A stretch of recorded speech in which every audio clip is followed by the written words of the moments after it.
అందరికీ నమస్కారం. Super hit songs అనే కార్యక్రమం భక్తి గీతాలకి స్వాగతం. ఇంతకుముందు చాలా భక్తి గీతాలు నేను చేశాను, అవన్నీ కూడా ఆదరించారు, చాలా సంతోషం. అయితే ఈ ఇందులో సినిమా గురించి, పాట గురించి, అలాగే రచయిత గురించి, సంగీత దర్శకుడు గురించి, ఆ సంగీత దర్శకుడు ఇచ్చినటువంటి ట్యూను, ఆ ట్యూన్ గురించి, ఆ ట్యూన్లో మన రచయిత ఏ రకమైనటువంటి పదాలని ఆ మీటర్లో బిగించాడు, అవి అక్కడ సిచ్యువేషన్ సరిగ్గా ఉన్నాయా, అంటే ఏ సిచ్యువేషన్లో పాట వస్తుందో దానికి సరిగ్గా సరిపోయాయా, ఇన్ని చూసుకోవాలన్నమాట పాట గురించి వచ్చేటప్పుడు. అంచేత ఈరోజు మనం పాట ఏమిటంటే, సినిమా పేరు శ్రీకృష్ణ తులాభారం. శ్రీకృష్ణ తులాభారం అంటే ఏదో మామూలుగా అనేయడం కాదు. ఈ సినిమా చాలా గొప్ప సినిమా అన్నమాట. ఇది జమునను సత్యభామగా ఇందులో ఎన్నో మెట్లు ఎక్కించింది పైకి. ఆమె సత్యభామగా, ఇంకా ఆమె తర్వాత తిరుగులేని నటిగా సత్యభామే చేయాలి, చేస్తే సత్యభామ పాత్ర చేస్తే జమునే చేయాలి అన్నంత గొప్పగా ఈ సినిమా ఉంది. అందులో ఒక పాట, ఆ పాట ఏంటంటే, సత్యభామ ఆవిడికి మొదటి నుంచి కూడా కొంచెం గర్వం ఎక్కువ. అలాగే ఆ గర్వంతోనూ నా యొక్క భర్త అయినటువంటి శ్రీకృష్ణ పరమాత్మ నా మాట దాటగలడా, ముందుకు వెళ్ళగలడా, నా మాట దాటి జవదాటడు అనేటటువంటి ఒక గర్వం ఆవిడికి మొదటి నుంచి ఉండేది. అది ఈ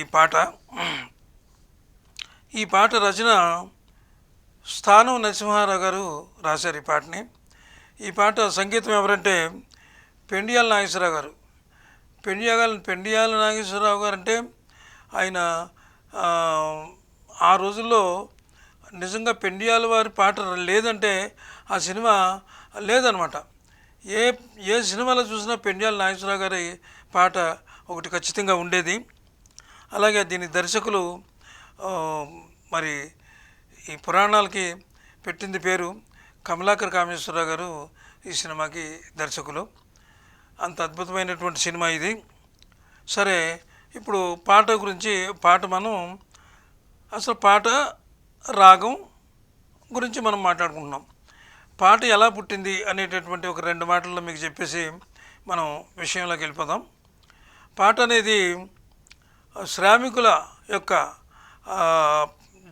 జానపదుల నుంచి, వాళ్ళు జానపద గీతాలు పాడుకునే దగ్గర నుంచి వాళ్ళు శ్రమ మర్చిపోవడానికి పాడుకున్నటువంటి పాటల్లోంచి పాట పుట్టింది.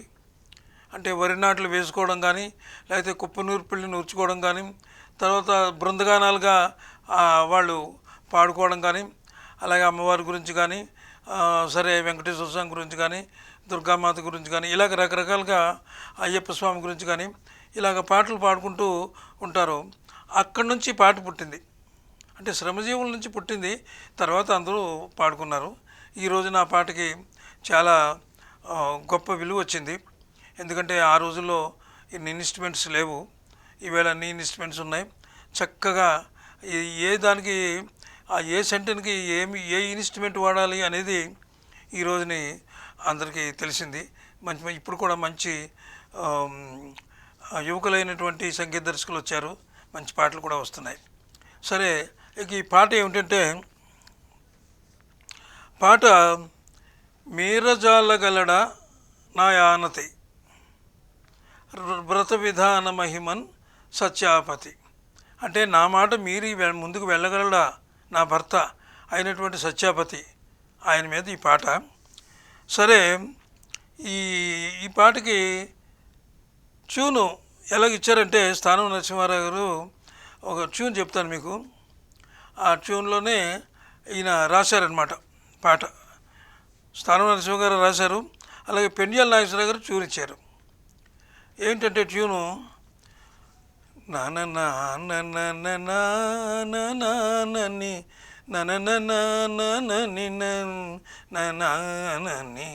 అని ఇచ్చారు పాట.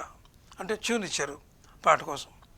ఆ పాటని నిజంగా స్థానం గారు చాలా అద్భుతంగా ట్యూన్ కట్టారనమాట. ఏంటి ఎలా కట్టారు?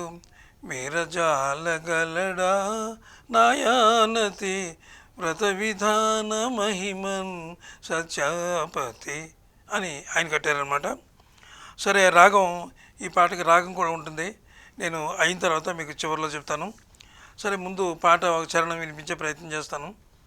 ఎందుకంటే నేనేమి సంగీత దర్శకుడిని కాదు, అలాగే పెద్ద గాయకుడిని కూడా కాదు. పాటను ఏదో కవిత రూపంలో చదివేస్తే మర్యాదగా ఉంటుందని ఏదో నాకు తెలిసినంతలో పాటను మీకు పాడి వినిపిస్తాను. అందులో ఎక్కడైనా గమకాలు కానీ లేకపోతే ఇంకెక్కడైనా ఏమైనా పొరపాట్లు ఉంటే అవి అన్యదా భావించవద్దు. పాట గురించి, చరణం గురించి చెప్తాను మీకు. మీరజాలగలడా నయానతి వ్రత విధాన మహిమన్ సత్యాపతి. మీరజాలగలడా నయానతి వ్రత విధాన మహిమన్ సత్యాపతి. నటన సూత్రధారి మురారి, నటన సూత్రధారి మురారి, ఇటుల దాటగలడో నాయానతి, ఇటుల దాటగలడో నాయానతి.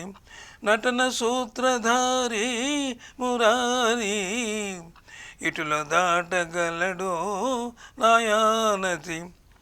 వ్రత విధాన మహిమన్ సత్యాపతి, వ్రత విధాన మహిమన్ సత్యాపతి. మీరజాలగలడా నాయానతి వ్రత విధాన మహిమన్ సత్యాపతి.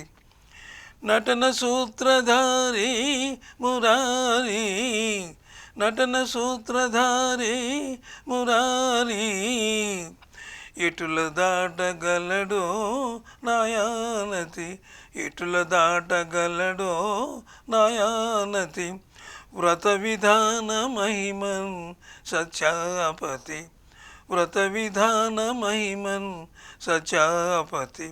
మీరజాలగలడా నాయానతి వ్రత విధాన మహిమన్ సత్యాపతి. ఇది పాట. ఈ పాట ఎక్కడైనా గమకాలు తప్పుకున్నా, ఎక్కడైనా ఏ రకమైనటువంటి ఆరోహణలు అవరోహణలు ఎక్కడైనా మిస్ అయినా అన్యదా భావించవద్దు, నేను ముందే చెప్పాను. అయితే దీనికి రాగం ఉంటుంది. ఇది ఈ రాగం ఎలాంటిదంటే పౌరాణికాల్లో ఇక్కడ రెండు రకాలు అనమాట. భక్తి పారవశ్యము ఉంటుంది, స్వామివారి మీద భక్తి ఉంటుంది, శ్రీకృష్ణుడి మీద, అయితే గర్వం కూడా ఉంటుంది. అవన్నీ బేస్ చేసుకుని ఈ పాటని అద్భుతమైనటువంటి రాగంలో చేయాలి.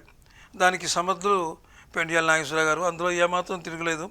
ఆయన చాలా అద్భుతమైనటువంటి దర్శకులు, సంగీత దర్శకులు. ఈ పాటని ఏం చేశారంటే రెండు రాగాలు వాడారు దీనికి.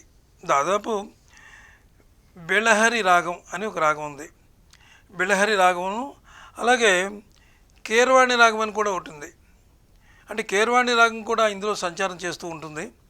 ఈ పాట మనం ఈ రోజుని మనం అనుకున్నాం. మరి ఈ పాట ఎలా ఉన్నదనేది మీరు కామెంట్లో తెలియజేయండి. ఎక్కడైనా మిస్టేక్స్ ఉంటే నేను సరి చేసుకుంటాను. మరి రేపు మరొక మంచి పాటతోటి మళ్ళీ మీ ముందుకు వస్తాను. అంతవరకు సెలవు, నమస్కారం.